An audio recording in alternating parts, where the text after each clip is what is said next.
Hello, everyone. Welcome to the Switchbox speaker series. My name is Jack Maddens. Switchbox is a think tank that provides legislators and advocates with rigorous and actionable data analysis on state level climate policy.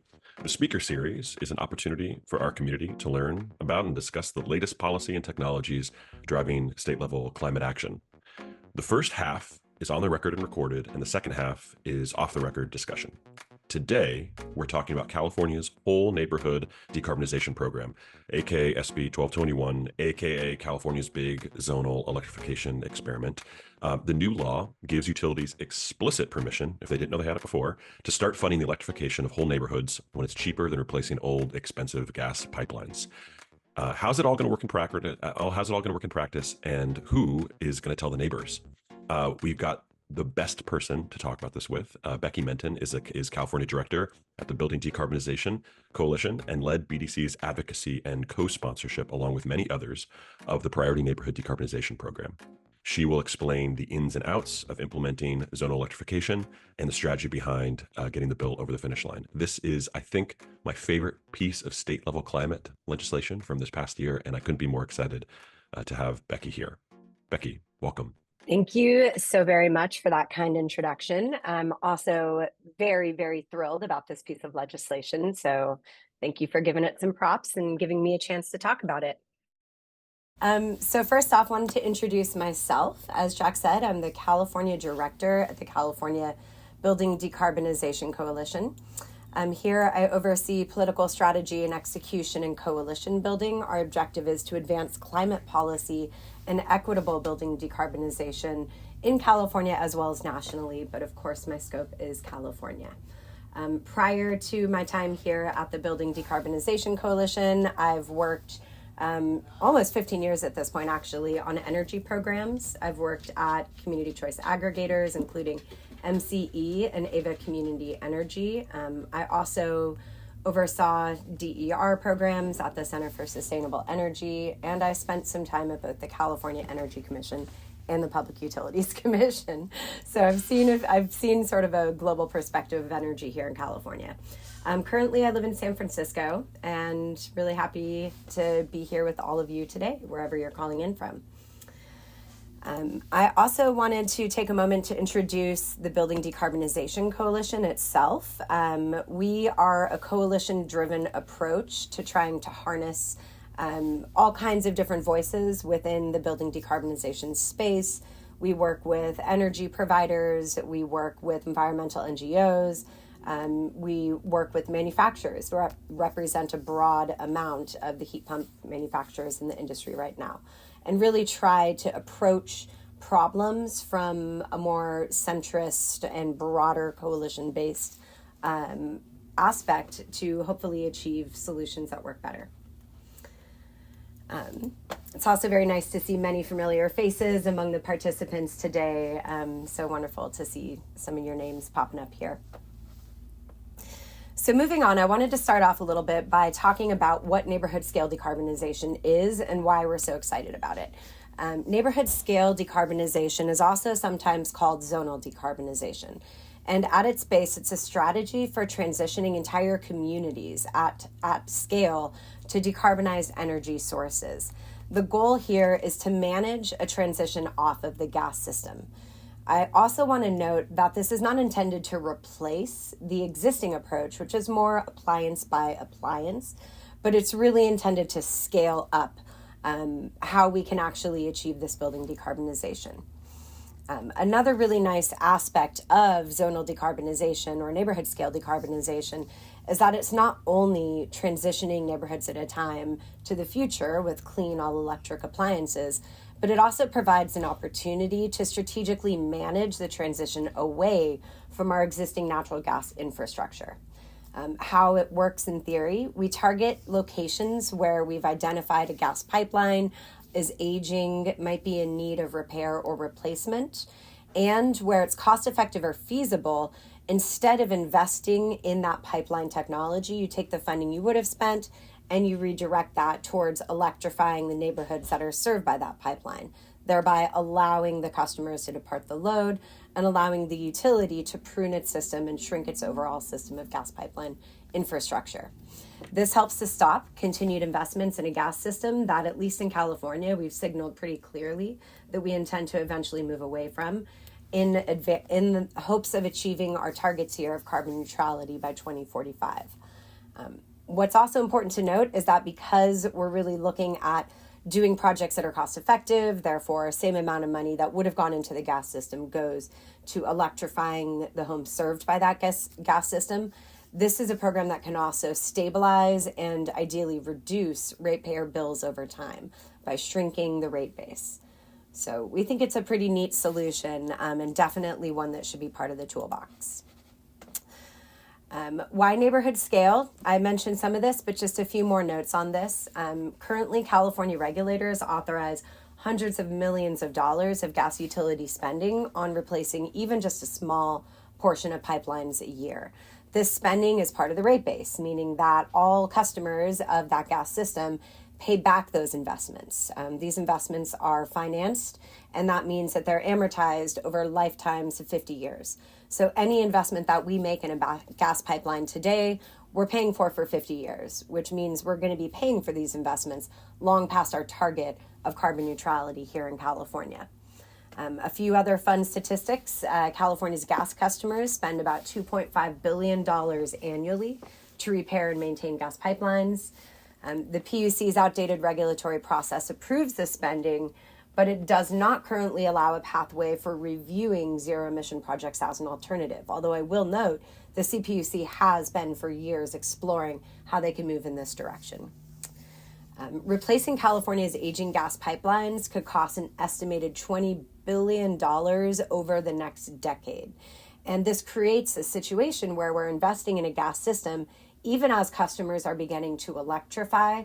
That actually results in fewer customers to cover those fixed system costs. And there's a lot of modeling that projects that will cause a super sharp increase in gas bills, with gas bills, projected to rise as high as $600 by 2050. Another problem here is that our reliance on fossil fuels creates climate and air pollution. California is currently home to some of the most polluted cities in the nation. Our reliance on fossil fuels for home heating is an underappreciated driver of unhealthy air quality. In fact, in the Bay Area, here where I live, the burning of fossil fuels in buildings is actually a bigger contributor to natural gas or to air pollution than passenger vehicle driving. Burning fossil fuels in California homes and buildings generates 4 times more smog-forming nitrous oxide pollution than power plants. The homes and buildings where we live, work, and play produce 25% of the state's climate pollution. So all of this to say, buildings in California are a big and unrecognized, in many cases, driver of our greenhouse gas emissions. So instead of spending millions of dollars to replace pipelines that could potentially become obsolete and that we'll be paying for many, many years, there are many folks in the industry who started to recognize that neighborhood scale decarbonization is a strategy to help make sure that households have access to energy efficient, safe, clean electric appliances at no cost. This can save customers money while also improving air quality, climate resilience, community affordability, and we hope also create some important job transition pathways for those in the workforce. So how does it actually work? How do we go about decarbonizing entire street segments, neighborhoods, and communities in a coordinated and managed process? What does a decarbonized neighborhood actually look like? We think that there are 2 primary pathways for achieving neighborhood scale decarbonization. One focuses on air source heat pumps, it's an electric network, and another looks at actually leveraging geothermal sources and doing thermal energy networks. The first, the electric pathway, is a lot more commonly discussed here in California, but elsewhere in the country, we see a lot more attention on thermal energy networks. So I wanted to make sure to discuss both of those. So the first pathway is the one that's more familiar to us in the building decarb movement here in California. Buildings are currently already connected to the electric grid, and we're making really aggressive investments in renewable energy here in California, meaning that electricity is increasingly more and more renewable and is on target to become fully renewable in the near future. So what makes this full electrification scale is simply the fact that an entity such as a utility can organize and manage a transition for an entire group of buildings, not just a single house. So that's what really differentiates this approach from the appliance by appliance approach that we see right now. Under this approach, the electric network can pair those electric appliances with the increasingly clean energy we see on the grid. You transform it house by house, and then you're able to sort of depart away from that natural gas system. Thermal energy networks is also very intrinsically neighborhood scale, because when you set up a thermal energy network, what you're literally doing is setting up a network of pipelines that connect buildings so that they can share thermal loops. These loops are made up of pipes that look just like gas pipes, but instead of carrying methane, they carry an ambient temperature liquid that transfers energy to where and when it's needed. Ground source heat pumps can be located in each building to tie into that network and therefore provide the heating and cooling services that that neighborhood needs. These are also really interesting systems because they can leverage they can act more like cogeneration, for example. If you have a large energy consumer that's co-located to a number of buildings, let's say, for example, I just saw on the news this project that's being considered in the city of San Jose here in California. City of San Jose is looking at installing a data center. That data center generates a lot of heat. There's an opportunity to sort of capture that heat and recycle it to both heat and cool the associated buildings connected on that grid. So these can also have very, very high efficiencies when you look at it as a systems-based approach. Not only that, TENS, thermal energy networks, which we also call TENS, save a lot of water. Currently, there's an estimated 5 to 15 billion gallons of water that are consumed for cooling U.S. commercial spaces.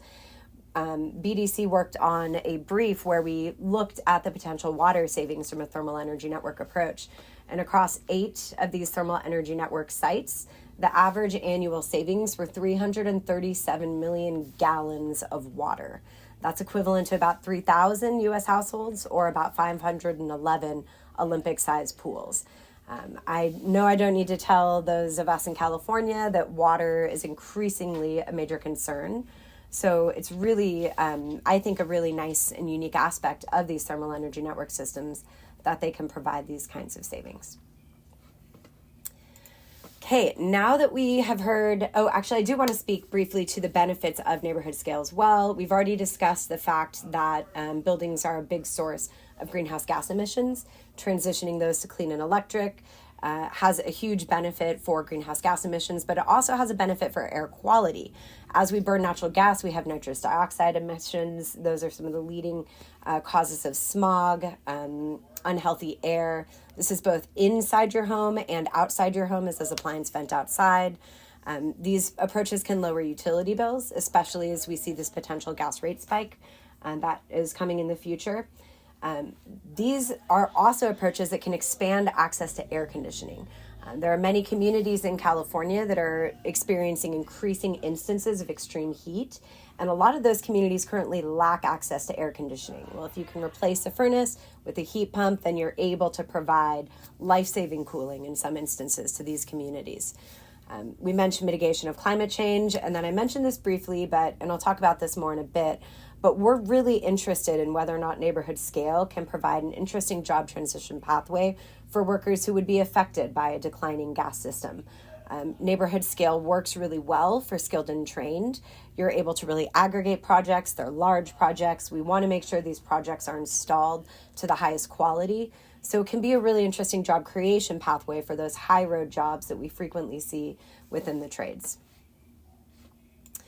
Okay, now we can get on to SB 1221. I'm very excited to tell you a little bit more about what we were able to accomplish in the legislative session this year. So this bill was signed on September 25th by Governor Gavin Newsom. It was authored by Senator David Min. And BDC was a co-sponsor of this bill, along with NRDC and Earth Justice. So the three of our organizations sponsored this bill, worked very hard with a broad group of stakeholders, some of whom I see on this call, to try and get this bill through the legislature this year. What this bill allows is sort of a modest first step at piloting an approach to neighborhood scale decarbonization. The bill authorizes gas utilities to bring forward voluntary pilots that would explore this idea of, instead of repairing or replacing gas pipelines, diverting that investment into community scale electrification. These are 30 pilots. They require 67% consent from customers who are currently served by the targeted section of pipeline. They also can affect no more than 1% of the utility service area. That's about 116,000 customers here in California. These provisions also apply only to the specifically described pilots. We thought this was really important to get into the bill because, as it turns out, Pacific Gas and Electric, an investor-owned utility that serves our Northern California region, is currently doing a lot of these projects on a voluntary basis. And so we wanted to make sure that the voluntary projects that they were pursuing were not constrained by the statute that we developed here.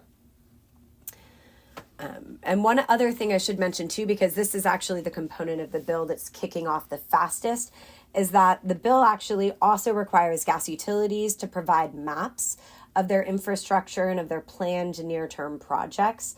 These maps are intended to also be overlaid with what we're calling priority zones. These priority zones are intended to be regions of disadvantaged communities, places that experience very high ambient air pollution in their neighborhoods, places that have lower income, and also places where there's currently lack of access to a lot of air conditioning services. The intent behind those mapping provisions is really to create a tool that stakeholders such as municipal governments, maybe CCAs, maybe community organizations can use to identify where there might be a potential project opportunity so that they can work with the utility to potentially propose a pilot. So that is what we were, the sponsors and the author were hoping to achieve with those provisions. There's a few major policy questions that come up when you're trying to develop a piece of legislation that allows this neighborhood scale approach. The first one is really the obligation to serve. California's investor-owned utilities are regulated monopolies. In exchange for that monopoly status, they've agreed by statute to provide service to any customer who requests it. This grand bargain is what we call the obligation to serve. Here in California, the statute is actually not specific to fuel type, meaning the statute doesn't say if a customer requests natural gas, they have to have natural gas. More so, the statute describes a service, that the utilities are required to provide a service to these customers. However, there has been some concern on the part of the California Public Utilities Commission, which regulates these investor-owned utilities, that taking away a customer's gas service might not be something that's supported by the administration. And therefore, they've requested specifically in white papers and other proceeding documents legislative clarity on whether or not the obligation to serve impedes their ability to do these zonal projects. So that is why there really needed to be a legislative approach to these pilots. And the way that we've approached the obligation to serve reform in this bill is that 67% consent threshold. So therefore, if a majority of the affected customers agree to the project, it can move forward even if some community members want to keep their gas. So this is a baby step to see how this works. I think one of the really biggest questions that is going to continue to sort of be poked at and regulated is this idea of cost recovery. Like, who pays for this? How are these costs recovered? Where does the money come from? The most obvious choice here is that we're using avoided gas dollars and we're using those investment in customer homes. But there have been a lot of questions about whether or not those avoided gas dollars can be used for customer appliances, behind the meter expenses such as wiring upgrades or panel upgrades that may be necessary to participate in this program. There are also cost recovery questions around stranded assets. If you are for example, decommissioning a section of pipeline that still has about 10 years left on its depreciation schedule, is that an eligible cost for the gas utility to recover from ratepayers, even if that pipeline is no longer in place? If you are rate basing these expenses, for example, if you are taking those gas dollars, if you're allowing them to be used for these electric investments for customers, then you start to come into questions of how do you treat that cost? Is that considered simply recoverables and an expense, or can you consider that more like a capital infrastructure investment, in which case the utilities would be able to finance that and also would be able to get a rate of return on that investment similar to how they currently can for the gas pipeline infrastructure? Another question is, should we treat the behind the meter investments with an accelerated depreciation schedule? Therefore, they would have a shorter lifetime of being financed than those traditional gas pipelines. So there's a lot of questions here. We really hoped with this bill to give as much discretion as possible to the Public Utilities Commission. They're the regulatory agency. They deal with these questions of utility accounting. They have a global view over this. Unfortunately, in this bill, there was an amendment that took something off the table for utilities, which is the idea of capitalizing behind the meter expenses. Maybe we can talk about that a little more. The final thing I wanted to note here is getting to yes is also a major policy question here. Like, what level of outreach and communication is really required when you're trying to get 67% of a community to agree to something? You know, what do you direct the utilities to work with community-based organizations? Who are the right messengers? Who are the trusted messengers? How do you convince someone to participate in one of these projects? So that's another, I think that's going to be a very, very interesting lesson learned from, some of these early pilot opportunities. I wanted to take just a moment to also speak to some of the stakeholders that were engaged with us on this last year and some of the positions that these stakeholders had. Now, obviously, I'm not a representative of any of these entities. So you have to understand that what I'm communicating is my understanding of these party positions. It is not words from their mouth. It's always best to sort of speak directly to groups to understand. But I can share what my experience was from our work in the legislature last year. For investor-owned utilities, it really kind of matters if you're talking about a combined gas-electric utility, an electric-only utility, or a gas-only utility. Combined gas and electric utilities obviously have a much easier pathway here. It makes a lot more sense for a utility when you're sort of transferring business from one side of the shop to the other. However, we did have participation from gas-only utilities in our legislative session last year. And there's a few reasons they may be motivated to participate. I mean, optimistically, they may have concerns over the future stranded assets that they hold. This really makes a lot of sense in a state like California that has very clearly identified that they're moving away from the gas system and towards electric.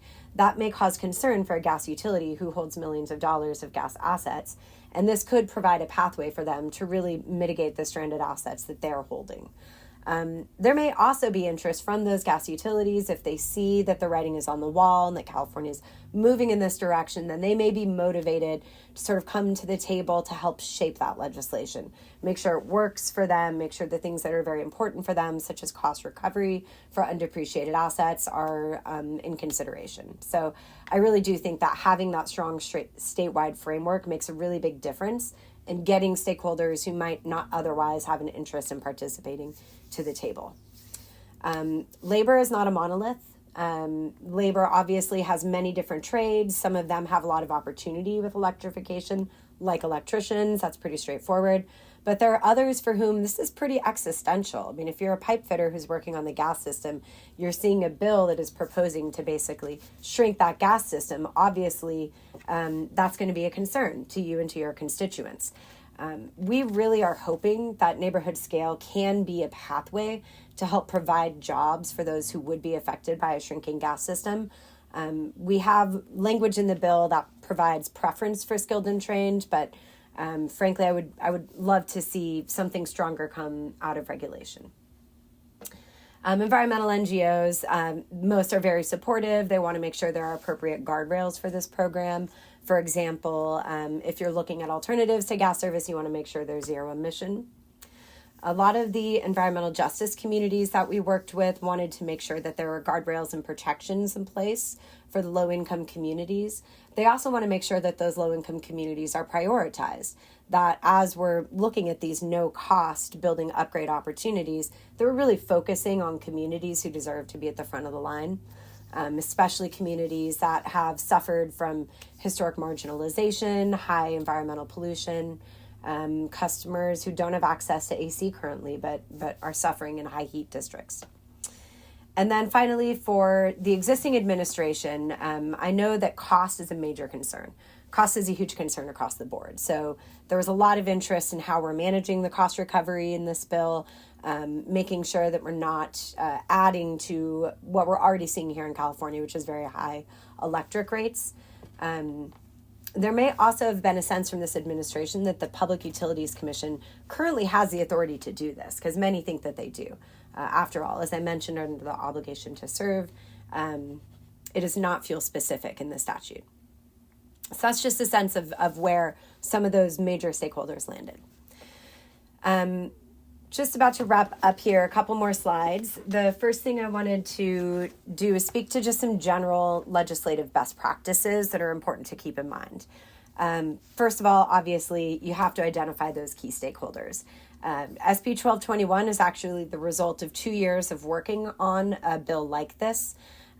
We started, trying to build coalition with our environmental justice and labor partners, really trying to find a pathway to how we could get to where we wanted to go that worked for some of those major stakeholders that were involved. This was over a 2-year process, and those conversations were really important. But when you have that broad, strong coalition where you're working early with key stakeholders that also included utilities, you're going to be starting from a better place. It's also really important to build legislative guardrails. Make sure you have components in your bill to protect those environmental justice communities, to prioritize skilled and trained workers, to make sure that you're speaking to long-term affordability. Those really help to ensure that you can speak to concerns of some of that broad coalition that you've pulled together. Another really important strategy for a bill like this is to balance both your internal and your external strategy. It's important to have a grassroots campaign. You want to work hand in hand, however, with the internal strategy.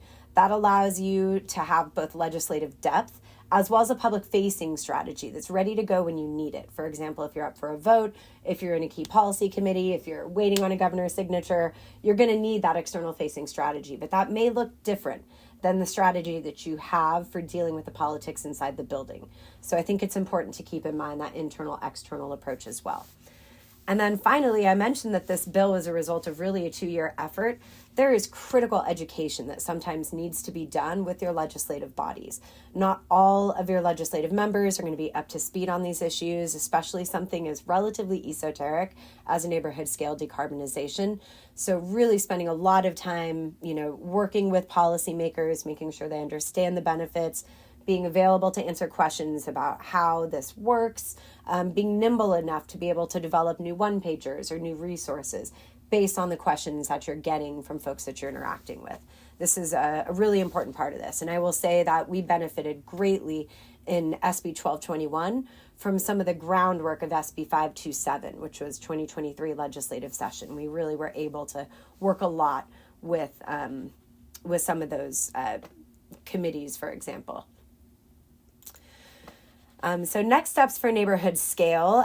This now is going over to the Public Utilities Commission to develop regulations for how this will work.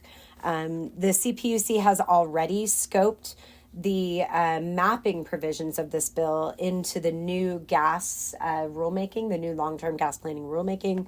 That's rulemaking 24-09-012, if you'd like to pay attention to the CPUC proceedings. I also expect that quite a bit of the zonal pilot aspects of this, not just sort of the infrastructure and mapping, but more of how do we go about doing this? What does it mean to get to 67% consent? What are the characteristics of priority zones? Some of those things we may actually see end up in the building decarbonization proceeding, 09, 01, 011, because I think that they have already in that proceeding scoped in some of those broader questions about how do we go about doing a zonal decarbonization program. So If you're interested in hearing more, head there. The mapping provisions are required by utilities. I believe it's July 2025. And then the utilities are invited to bring pilot applications starting no later than January 2026. So we should start to see some of these applications coming in the next couple of years, and we're certainly very excited. With that, I'm happy to pause the slides and go into questions.